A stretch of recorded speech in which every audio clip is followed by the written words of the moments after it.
Hi everyone, my name is Bhagat Taneja and आज की video में हम लोग पढ़ने वाले हैं डाइस के बारे में। तो आप लोगों की रिक्वेस्ट थी कि भैया एक वीडियो लेके आओ ऑन रीजनिंग। तो आज ये एक रीजनिंग का चैप्टर है डाइस, जो कि आपका बेसिकली डेटा सफिशिएंसी के अंदर आता है। अगर आपको नहीं पता है कि डेटा सफिशिएंसी क्या होती है तो एक बार चेक कर लेना, लेकिन उसी का एक पार्ट है डाइस। ठीक है, तो आज हम डाइस कवर करेंगे। जो इंपॉर्टेंट चीजें होती हैं डाइस के बारे में जो आपको पता होनी चाहिए, जिनको जानने से आप जो क्वेश्चन है इसके वो इजीली सॉल्व कर पाएंगे, वो सारी हम बातें कर लेंगे आज। डाइस आपके कितने टाइप की होती हैं? डाइस सबसे पहले तो दो पार्ट में डिवाइड करते हैं। दो पार्ट कौन से होते हैं? पहला हो गया आपका क्लोज्ड डाइस और दूसरा हो गया ओपन डाइस। ये बेसिकली कि आप कैसे रिप्रेजेंट कर रहे हो उसके ऊपर होता है। ओपन डाइस होती है ऐसे वाली, जिसके अंदर आपको ऐसे ऐसे 1 2 3 4 5 6 आपको खुली हुई डाइस मिलती है कि अगर हम डाइस को खोल दें उठा के तो वो कैसी होगी, तो इसको कहते हैं ओपन डाइस। क्लोज डाइस क्या होती है? क्लोज डाइस आपको बेसिकली कुछ ऐसे देखने को मिलती है। ठीक है, ऐसी होती है क्लोज डाइस। एंड डाइस की प्रॉपर्टी क्या है कि आपको एक बार में केवल 3 फेस दिखते हैं, इसलिए इसमें क्वेश्चन बनते हैं। क्या क्वेश्चन बनते हैं कि अगर आपको ये 3 फेस दिख रहे हैं देन आपको शायद वो एक डाइस और दे देगा ऐसी, और उसके अंदर भी आपको 3 फेस ही दिखेंगे। तो अब आपसे बोलेगा कि आपको बताना है कि इस नंबर का ऑपोजिट कौन सा नंबर होगा। ठीक है, तो क्वेश्चन पे आएंगे हम, लेकिन उससे पहले एक बार कंसेप्ट समझ लेते हैं क्या क्या है।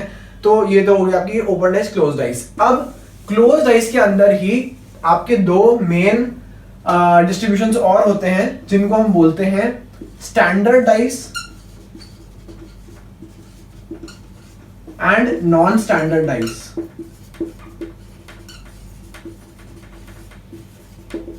ठीक है, स्टैंडर्ड डाइस और नॉन स्टैंडर्ड डाइस का मतलब क्या होता है? स्टैंडर्ड डाइस होती है वो डाइस जिसके अंदर ऑपोजिट में 1 के ऑपोजिट हमेशा 6 होता है, 2 के ऑपोजिट हमेशा 5 होता है, 3 के ऑपोजिट हमेशा 4 होता है। यानी कि बेसिकली अगर आप इनको ऐड करेंगे तो आपको देखेगा कि हर जगह यहाँ पे 7 का टोटल आ रहा है। ठीक है, तो एक स्टैंडर्ड डाइस जो होती है, जिसको हम स्टैंडर्ड बोलते हैं, उनके अंदर 1 के ऑपोजिट 6, 2 के ऑपोजिट 5, 3 के ऑपोजिट 4। अब हम पहचानेंगे कैसे कि कोई डाइस स्टैंडर्ड डाइस है या फिर वो एक नॉन स्टैंडर्ड डाइस है? तो मैं आपको एक एग्जांपल देता हूं, इसको हम यहां पर रब कर देते हैं। एग्जांपल क्या है कि ये मैं आपको यहां पे एक डाइस बना के दे रहा हूं एंड यहां पे हम ले लेते हैं नंबर्स 4 3 2। ठीक है, जब भी आपको ऐसी डाइस मिलेगी एंड आप देखोगे कि कोई भी दो प्लेन्स, हमें यहाँ पे 3 प्लेन दिख रहे हैं, अगर कोई भी 2 प्लेन का सम मिला के 7 होता है, यानी कि यहाँ पे 4 और 3 7 हो रहा है, 3 और 2 5, तो हमें उससे फर्क नहीं पड़ता, 4 और 2 6 उससे फर्क नहीं पड़ता। लेकिन क्योंकि एक हमें पेयर दिख गया 3 और 4 जिसको मिला के 7 हो रहा है, इसका मतलब ये एक स्टैंडर्ड डाइस नहीं है। ठीक है, अगर किसी भी 2 प्लेन का सम 7 हो जाता है तो वो स्टैंडर्ड डाइस नहीं होती है। एक और डाइस लेते हैं, यहाँ पे आपको एक और डाइस दिख रही है ऐसी, यहाँ पे हम ले लेते हैं नंबर्स 2 3 1। अब देखो यहाँ पे आप कोई भी 2 को मिला लो तो आपको जो सम है वो 7 नहीं आ रहा कभी भी। इसका मतलब ये एक स्टैंडर्ड डाइस है। ठीक है, तो अगर किसी भी 2 प्लेन का सम मिला के 7 आ जाता है तो वो नॉन स्टैंडर्ड डाइस है, एंड अगर मिला के सम 7 नहीं आ रहा तो वो आपकी स्टैंडर्ड डाइस है। राइट, एंड ये जो प्रॉपर्टीज है कि 1 के ऑपोजिट 6, 2 के ऑपोजिट 5, 3 के ऑपोजिट 4, ये केवल स्टैंडर्ड डाइस में काम होता है, इसमें नहीं होता है। अगर आपको दिख गया कि 2 यहाँ पे मिला के 7 आ रहे हैं तो आप ये वाली प्रॉपर्टीज यूज नहीं कर सकते हैं। नॉन स्टैंडर्ड डाइस में वो होती है डाइस जिसके अंदर कोई रूल नहीं है, यानी कि 1 के ऑपोजिट 3 भी हो सकता है, 2 के ऑपोजिट 5 हो सकता है, और ऐसे ऐसा कुछ भी हो सकते हैं। लेकिन स्टैंडर्ड डाइस में ये चीज आपकी फिक्स होती है। ठीक है, तो अगर आपने पता लगा लिया कि बेसिकली ये एक डाइस एक स्टैंडर्ड डाइस है, तो आप बड़ी सारी से बोल सकते हैं कि हाँ यार 1 के ऑपोजिट 6 होगा, 2 के ऑपोजिट 5 होगा, 3 के ऑपोजिट 4 होगा। ऐसा कोई भी क्वेश्चन आपके पास आता है, वो आपसे पूछता है कि 2 के ऑपोजिट क्या होगा, और आपने चेक कर लिया कि वो एक स्टैंडर्ड डाइस है, तो आप बता सकते हैं कि 2 के ऑपोजिट 5 होगा। सपोज यहाँ पे आपको ये क्वेश्चन आता है, आपको ये डाइस मिली हुई है। ठीक है, आपने देखा कि ये स्टैंडर्ड डाइस है, आपने कहा ठीक है, ठीक है स्टैंडर्ड डाइस है, कोई मिला के 7 नहीं हो रहा सम। अब वो पूछता है आपसे, क्वेश्चन है इस केस में कि what will be opposite to 3 ले लो। ठीक है, 3 के ऑपोजिट क्या होगा, आपको कोई और इन्फॉर्मेशन नहीं दे रखी। अगर आपको पता है कि स्टैंडर्डाइज तो आप डायरेक्टली बोलोगे 3 के ऑपोजिट यहाँ पे 4 होगा, या 1 के ऑपोजिट 6 होगा एंड 2 के ऑपोजिट 5 होगा। ठीक है, तो ये तो आपकी बात होगी स्टैंडर्डाइज की और नॉन स्टैंडर्डाइज की। आगे बढ़ते हैं, कुछ चीजें और डिस्कस करनी है मुझे, आपको बतानी है जो मैंने अपने टाइम पे सीखी थी एंड मुझे वो काफी काम आई थी। एंड डाइस के अंदर यही क्वेश्चन होते हैं। एक तो आपका ऐसा हो जाएगा कि आपको बस नॉर्मली पता लगाना है कि वो स्टैंडर्डाइज है कि नहीं है। अगर स्टैंडर्डाइज है तो आप बता दोगे कि इसके ऑपोजिट क्या है। एक तो ऐसे क्वेश्चन होते हैं। दूसरे क्वेश्चन क्या होते हैं, इमेजिन करो ऐसे है आपके पास 2 3 5, यहाँ पे भी आपने ले लिया ऐसे ही कुछ। तो ये डाइस बनानी बड़ी मुश्किल है यार। 2 3 5, यहाँ पे भी 2 है हमारे पास, 4 है और 6 है। ठीक है, जब भी आप देखोगे कि दो नंबर सेम है और सेम फेस के ऊपर हैं, ठीक है, जैसे यहाँ पे 2 है और दोनों अपर फेस के ऊपर हैं, तो इस केस में आपको क्या करना होता है, आपको दोनों डाइस को क्लॉकवाइज घुमाना है। मतलब समझो इसको, पहले वाले को अगर आप क्लॉकवाइज लिखोगे तो आप 2 से स्टार्ट करोगे, 2 3 5 क्लॉकवाइज कैसे, जैसे क्लॉक चलती है। एंड अगर इसको लिखोगे तो आपको जाएगा 2 4 6। इसका मतलब 3 के ऑपोजिट 4 होगा और 5 के ऑपोजिट 6 होगा। अब माइंड यू, ये इसमें आपको कोई स्टैंडर्डाइज या उसका नहीं होता, क्योंकि देखो यार यहाँ पे आप चेक करोगे तो आपका 5 और 2 7 हो गया। इसका मतलब ये एक स्टैंडर्डाइज नहीं है, इसलिए यहाँ पे जरूरी नहीं है कि 1 के ऑपोजिट 6 ही होगा और ठीक है ऐसा कुछ होगा, या 2 के ऑपोजिट आपका 5 ही होगा। यहाँ पे देखो 2 के ऑपोजिट, यहाँ 5 के ऑपोजिट 6 है।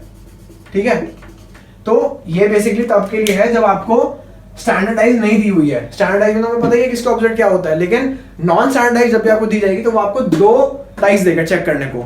फिर वो आपसे पूछेगा कि आप बताओ 3 का ऑपोजिट क्या है। सपोज ये क्वेश्चन था, यहाँ पे आपको ये मिला है क्वेश्चन, यहाँ पे क्वेश्चन है। अब वो आपसे पूछेगा कि हमें बताओ कि 6 के ऑपोजिट कौन सा नंबर है। अब या तो आप दिमाग लगाओ पूरा, इसको अपने दिमाग में कोशिश करो कि मैं इसको ऐसे मोड़ के देखूं, लेकिन उतना सही से आपका आंसर नहीं आएगा और कई बार आपका आंसर आएगा भी नहीं। इसलिए आपको ये ट्रिक्स पता होनी चाहिए कि अगर ऐसा चीज करनी है मुझे तो मैं फटाफट लिखूंगा 2 3 5, यहां से भी क्लॉकवाइज 2 4 6। अब वो कह रहा है 6 के ऑपोजिट 5 है, तो 5 इज द आंसर। बहुत आपका टाइम बचेगा, बहुत इजीली आपके क्वेश्चन सॉल्व होंगे। राइट, एक क्वेश्चन और करते हैं। अब थोड़ा सा इसमें डिफरेंट कर देंगे। डिफरेंट क्या हो जाएगा, आपको दिया हुआ है 2 dice, again non standard dice है। जब भी आपको 2 डाइस दे रहे हैं मतलब वो नॉन स्टैंडर्ड डाइस ही है। ठीक है, नॉन स्टैंडर्ड डाइस में आपको यहाँ पे 2 3 4, यहाँ पे आपको 2 5 6। अब आपको बताना है कि 4 के ऑपोजिट क्या होगा। ठीक है, क्वेश्चन समझ में आ गया ना। ये क्वेश्चन है, आपको बताना है 4 के ऑपोजिट क्या होगा।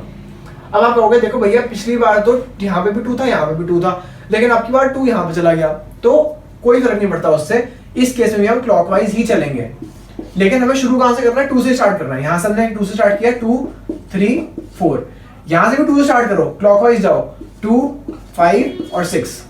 ठीक है, क्या पूछ रहे हो, 4 के ऑपोजिट 6 है। राइट, एक और क्वेश्चन करते हैं। अब की बार क्वेश्चन में क्या है, रुको मैं इसको डाइस को नहीं उठाऊंगा इस बार।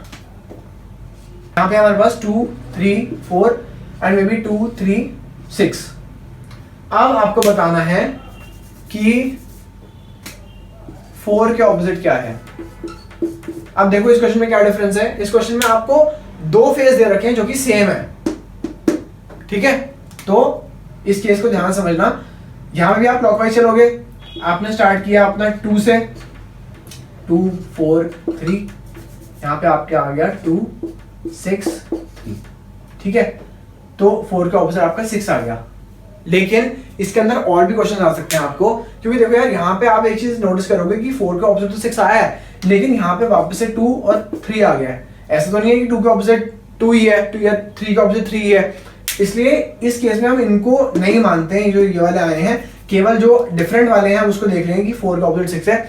लेकिन अगर वो आपसे पूछता है इस केस के अंदर कि यार 2 के ऑपोजिट क्या है, अगर उसने पूछा कि 2 के ऑपोजिट क्या है, तो हमें तो यहाँ पे कुछ नहीं दिख रहा भैया, यहाँ पे 2 ही आ रहा है दोबारा से, तो क्या 2 का ऑपोजिट 2 है? नहीं, इस केस में हम इसको नहीं लेंगे, ये गलत है, इसको मत ऐसे लिख देना। इस केस में क्या होता है, अगर वो आपसे पूछे 2 के ऑपोजिट क्या है, तो जो नंबर आपको यहाँ पे नहीं दिख रहे हैं वो दोनों 2 के ऑपोजिट हो सकते हैं, हमें नहीं पता कौन सा वाला होगा। यहाँ पे हमारे पास 1 2 3 4 5 6 यही नंबर होते हैं, केवल 2 के ऑपोजिट वो पूछ रहा है तो 2 तो गायब ही हो गया। हमें यहाँ पे दिख रहा है 3 ऑलरेडी है, 4 ऑलरेडी है, 6 ऑलरेडी है, बचे कौन से नंबर्स 1 और 5, तो 2 के ऑपोजिट 1 और 5 होगा, राइट। सिमिलरली 3 के ऑपोजिट भी 1 और 5 में से कोई एक होगा। अब अगर वो पूछे आपसे कि 1 के ऑपोजिट क्या है, तो इसका उल्टा 2 और 3 होंगे। एंड अगर वो आपसे पूछे 5 के ऑपोजिट क्या होगा, तो उस केस में आपका 2 और 3 में से कोई एक 5 का ऑपोजिट होगा।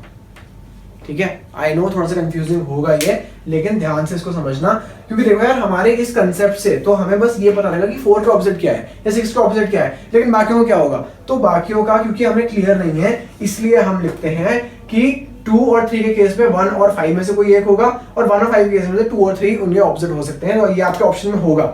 ठीक है, नहीं है तो आंसर आपका नन ऑफ दीज होगा, राइट। तो ये आपकी कुछ चीजें हो गई जो आपको क्यूब में ध्यान रखनी होती है। कुछ क्वेश्चन और करते हैं, आपको समझ में आएगा। और नया क्वेश्चन करते हैं। इस क्वेश्चन में आपको दे रखा है कि 2 position of dice are shown below, point out which number will be on the bottom if number 5 is on the top. मतलब अगर नंबर 5 टॉप पे है तो बॉटम पे क्या होगा, मतलब बेसिकली आपसे पूछ रहा है 5 का ऑपोजिट क्या होगा। ठीक है, तो अब इसको वापस से आप देखो, आपको देखो यहाँ पे 2 दिख रहा है, यहाँ पे 2 दिख रहा है, तो क्या करना है 2 4 1 क्लॉकवाइज, 2 6 3, क्या पूछ रहा है वो 5 का ऑपोजिट क्या होगा। अब देखो क्योंकि 4 का ऑपोजिट 6 है, 1 का ऑपोजिट 3 है, तो बचा क्या 2 बचा ना, यहाँ पे 2 की इन्फॉर्मेशन नहीं है हमारे पास, तो 5 का ऑपोजिट 2 होगा। 2 is your answer in this case. तो एक और क्वेश्चन करते हैं, इसमें आपको ये 2 फिगर दे रखी हैं एंड आपसे पूछा गया है point out the number opposite to 2। ठीक है, बहुत सिंपल क्वेश्चन है। अगेन आपको दिख रहा है 5 4 6। देखो नॉन स्टैंडर्डाइज में केवल यही तरीका है सॉल्व करने का, और कोई इसमें डिफरेंट क्वेश्चन आपको नहीं आएगा, इसलिए मैं आपको बोल रहा हूँ डाइस बहुत इजी है। स्टैंडर्डाइज में आपको पता ही है, अगर आपने देख लिया कि स्टैंडर्डाइज है, स्टैंडर्डाइज में पहली बात तो वो आपको केवल एक ही क्यूब देगा। जब भी एक ही क्यूब आए और वो आपसे कुछ पूछ रहा हो तो समझ आना कि स्टैंडर्डाइज ही है। ठीक है, क्योंकि नॉन स्टैंडर्ड में आपको जरूरत पड़ती है 2 की इंफॉर्मेशन की। ठीक है, तो अब हम इसको सॉल्व करेंगे। यहाँ पे क्या है 5 4 6 5 1 3। ठीक है, क्लॉकवाइज 5 से स्टार्ट किया, यहाँ पे 5 से स्टार्ट किया। अब पूछ रहा है 2 का ऑपोजिट क्या है। अगेन कंफ्यूज करने के लिए बस आपसे पूछा 2 का ऑपोजिट क्या है, 4 का ऑपोजिट 1 है, 6 का ऑपोजिट 3 है, 5 का ऑपोजिट 2। ठीक है, so that's it for today's video. आज की वीडियो में हमने डाइस कवर कर लिया है। डाइस के यही मेन कंसेप्ट्स होते हैं, और क्वेश्चन को प्रैक्टिस करना। अगर आपको क्वेश्चन चाहिए प्रैक्टिस के लिए और आपको क्वेश्चन बैंक चाहिए तो आप मेरे को कॉन्टैक्ट कर सकते हो इंस्टाग्राम के ऊपर, या फिर आप मुझे ईमेल कर सकते हो and I will provide you the question bank. And that's it for today's video and I will see you in the next video. Thank you.